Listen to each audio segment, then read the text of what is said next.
Rett syndrome is a rare genetic disorder, and it is so rare it occurs in about 1 in 10,000 girls. And I said girls because it occurs exclusively in girls.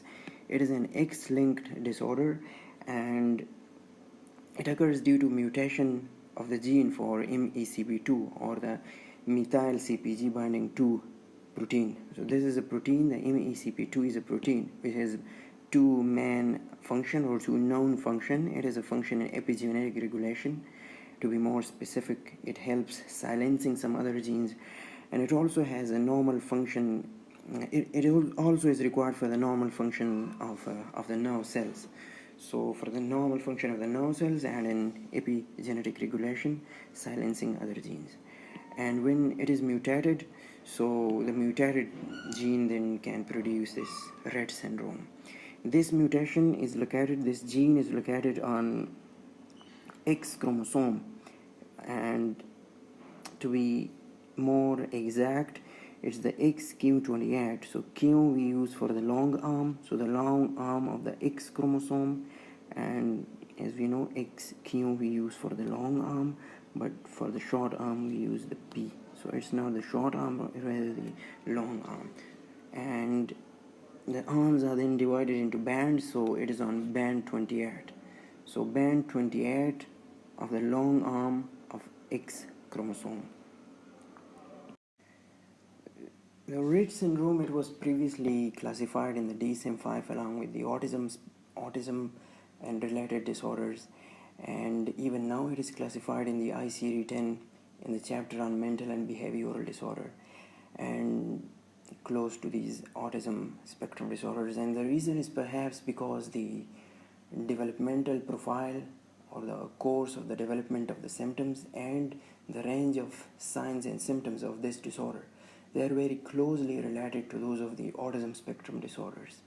So speaking of which, there is initially a period of normal development for the first few months of life, in contrast to the childhood disintegrative disorder, in which the normal development lasts for up to 2 years, for about 2 years.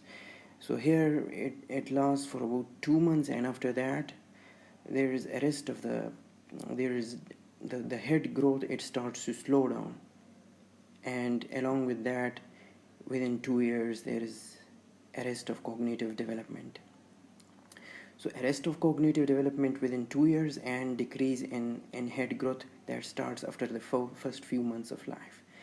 But along with that, there are other symptoms. Motor symptoms also start, especially in the hands. They develop a purposive, they lose their purposive hand movements, and they develop stereotypic movements.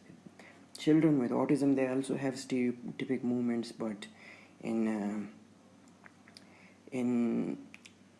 autism, they are more complex stereotypic behaviors, not simply stereotypic movements. While here, they are stereotypic movements like ataxia, or like hand clapping and hand wringing movements, and the ataxia of the legs and trunk also may develop later on.